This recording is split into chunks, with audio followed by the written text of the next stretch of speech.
एक बार फिर से सभी दोस्तों का सीपी स्मार्ट क्लासेस में स्वागत है। सीपी स्मार्ट क्लासेस के माध्यम से हिंदी के कोर्सेस उपलब्ध हैं। हिंदी विषय के लिए मैं संजय राय आप लोगों का एक बार फिर से तहे दिल से हार्दिक स्वागत, अभिनंदन एवं वंदन करता हूं।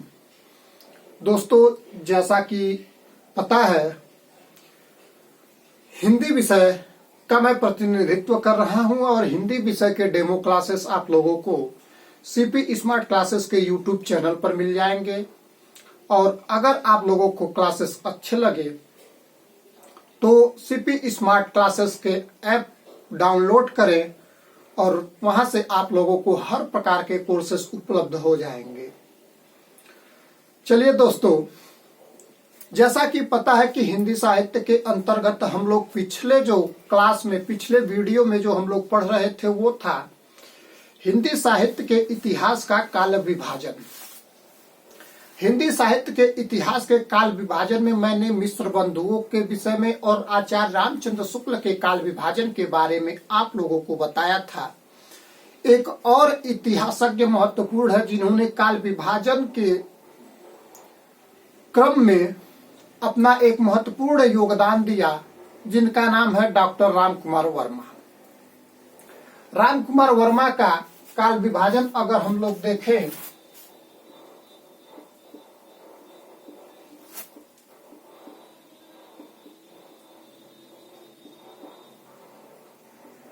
डॉक्टर रामकुमार वर्मा, तो डॉक्टर रामकुमार वर्मा हिंदी साहित्य के ऐसे इतिहासज्ञ हैं जिन्होंने आचार्य रामचंद्र शुक्ल का अक्षरशः पालन किया है, उनके पद चिन्हों पर चलने का काम किया है। तो अगर हम लोग रामकुमार वर्मा के काल विभाजन को देखें तो इन्होंने हिंदी साहित्य के इतिहास को टोटल 5 भागों में विभाजित किया।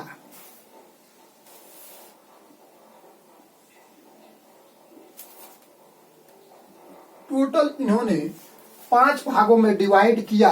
और वो कौन कौन सा काल है, तो सबसे पहला नाम इन्होंने क्या दिया? संधि काल। आदिकाल का इन्होंने नाम क्या दिया? संधि काल। संधि काल के बाद इन्होंने जो अगला नाम दिया वो नाम था चारण काल। चारण काल के बाद इन्होंने जो नाम दिया वो नाम था रीति काल। और चौथा जो नाम था चारण काल के बाद जो इन्होंने नाम दिया वो था भक्ति काल। चौथा जो खंड है उसका नाम इन्होंने दिया रीति काल। 5वें खंड का जो इन्होंने नाम दिया वो है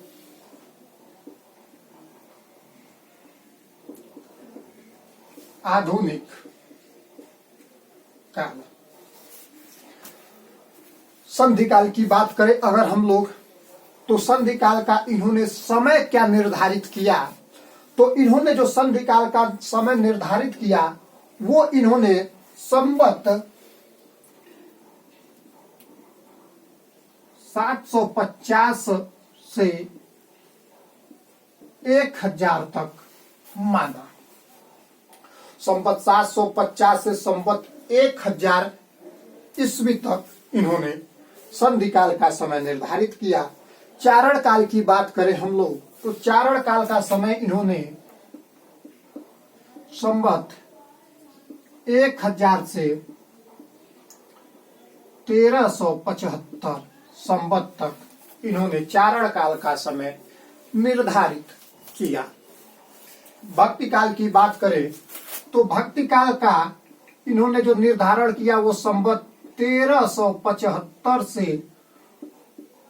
1700 संवत तक माना। रीतिकाल पर आएंगे हम लोग, तो रीतिकाल का समय इन्होंने संवत 1700 से कितना माना? 1900 माना, और इसका जो था वो संवत 1900 से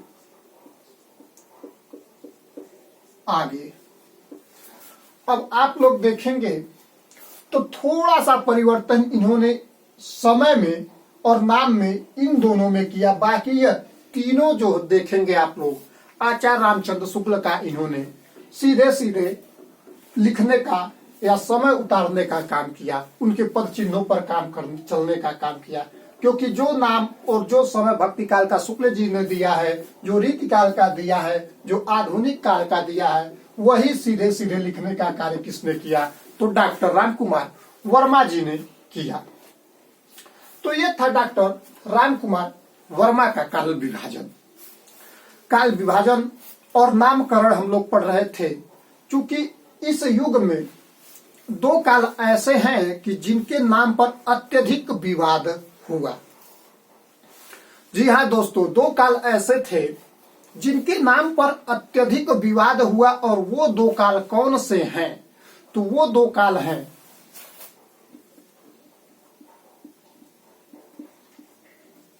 आदिकाल, और दूसरा जो है वो है रीति काल। इन दोनों कालों का जो नाम है, विद्वानों ने अपने अपने अनुसार नाम दिया, अलग अलग नाम दिया। परीक्षाओं में और वो नाम भी पूछे जाते हैं। जैसे आचार्य महावीर प्रसाद द्विवेदी ने आदिकाल को एक नाम दिया था बीज वपन काल। आप लोग अंशांग में जाएंगे तो ये प्रश्न मुझको लगता है आप लोगों को कम से कम 2 से 3 बार पिछले 10 सालों के इतिहास में ये प्रश्न आप लोगों को पूछा हुआ मिल जाएगा। तो बीज वपन काल किसने नाम दिया? तो आचार्य महावीर प्रसाद द्विवेदी जी ने नाम दिया। बहरहाल हम देखते हैं आदिकाल और रीतिकाल का क्या क्या नामकरण हुआ और वो नाम किसने किसने दिया। तो इसको मिटाते हैं और नामकरण पर हम लोग विचार करेंगे।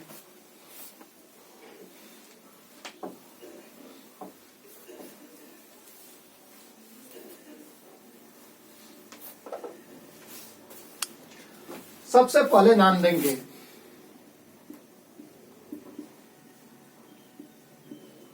आदि काल। जी हाँ दोस्तों, आदिकाल को विद्वानों ने अलग अलग नाम दिया। तो देखते हैं कि आदिकाल को किसने क्या क्या नाम दिया। अगर हम लोग आदिकाल का सबसे पहला नाम देखेंगे तो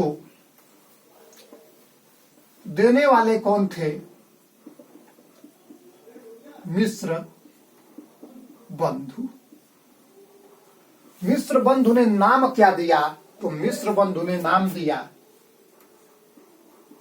प्रारंभिक।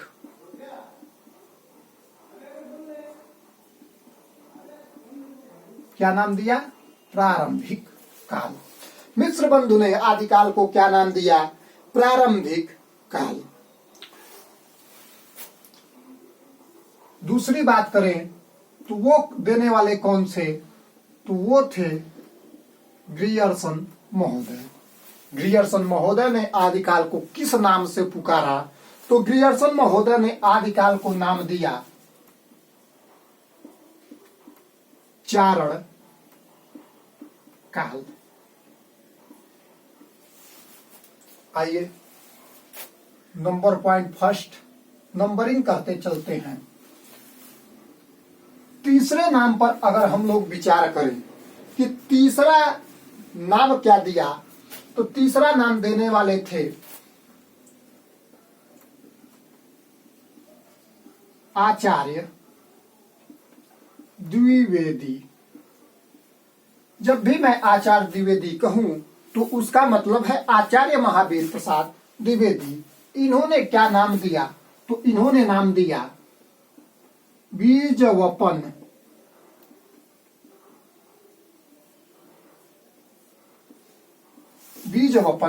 काल। अब हम लोग बात करते हैं कि इस युग को सिद्ध सामंत काल किसने कहा? तो वो थे राहुल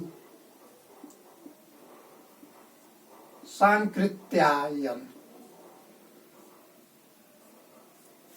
राहुल सांकृत्यायन ने इस काल को नाम क्या दिया? तो राहुल सांकृत्यायन ने इस काल को नाम दिया सिद्ध सामंत काल। सिद्ध सामंत काल। पांचवा देखते हैं किसने क्या नाम दिया। तो सिद्ध काल सामंत काल, पांचवा नाम जो है वो है राम कुमार वर्मा। राम कुमार वर्मा ने आदिकाल को क्या नामकरण किया? तो राम कुमार वर्मा ने आदिकाल का नामकरण संधि काल एवं चारण काल नाम दिया।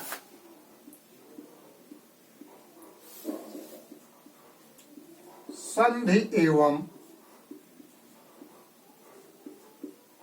चारण काल। आइए छठा देखते हैं कि और किसने क्या नाम दिया। तो इस काल का जो ये आदिकाल नाम था वो किसने दिया? तो वो दिए थे हजारी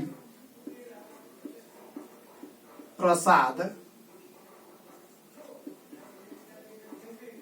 द्विवेदी। हजारी प्रसाद द्विवेदी ने क्या नाम दिया? तो हजारी प्रसाद द्विवेदी ने इस आदिकाल को नाम क्या दिया था? आदि काल। और यही नाम सबसे ज्यादा चर्चित भी है। सातवें पॉइंट पर अगर हम लोग देखेंगे तो इस काल को आचार्य शुक्ल ने क्या नाम दिया? आचार्य शुक्ल यानी आचार्य रामचंद्र शुक्ल। रामचंद्र शुक्ल ने आदिकाल को नाम दिया वीर गाथा काल। क्या नाम दिया? वीर गाथा काल। अब हम लोग देखेंगे तो आठवें नंबर पर देखेंगे, यहां नोट कर देते हैं। तो इस काल को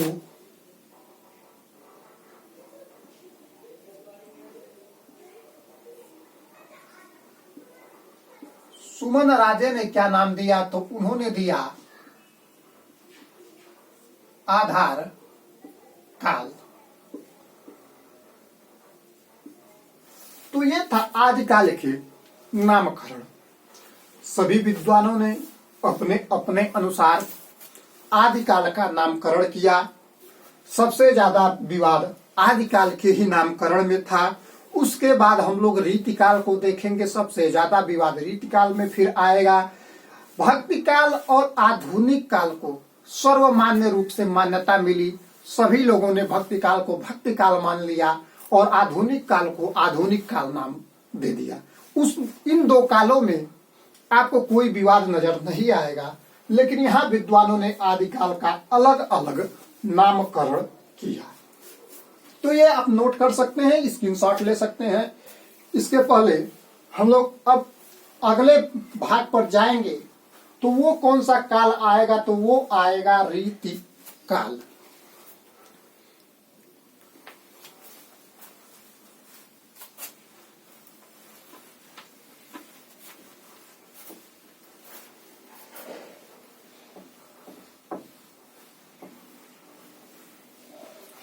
हेडिंग देते हैं रीतिकाल।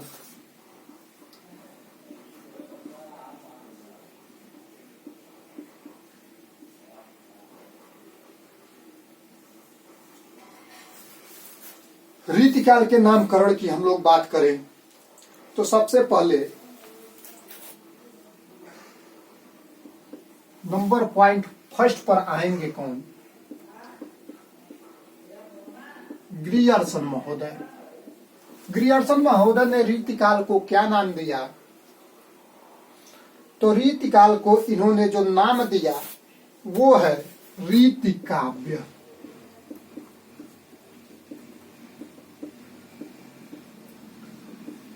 रीति काव्य। ग्रियर्सन के बाद अगर हम लोग देखें तो दूसरा जो आ जाता है वो है मिश्र बंधु। मिश्र बंधु ने रीति काल को क्या नाम दिया? तो मिश्र बंधु ने रीति काल को नाम दिया अलंकृत काल।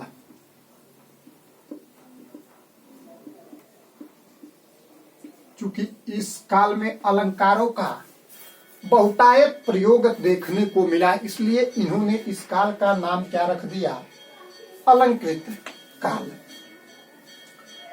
अब तीसरा देखें तो तीसरा भेद क्या निकल कर आता है? तो तीसरा जो नाम आता है आचार्य शुक्ल का नाम आता है।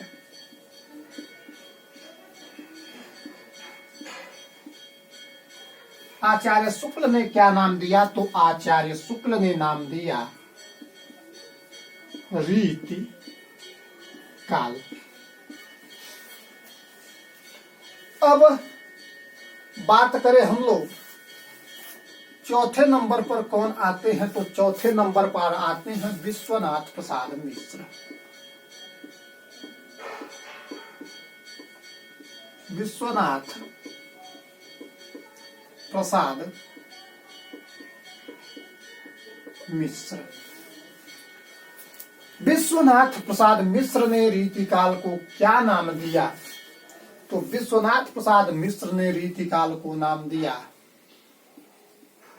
श्रृंगार काल।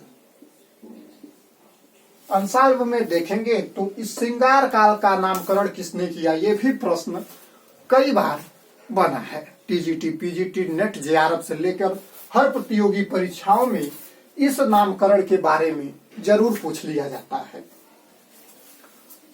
अगला देखेंगे हम लोग तो पांचवें जो होते आते हैं उनका नाम है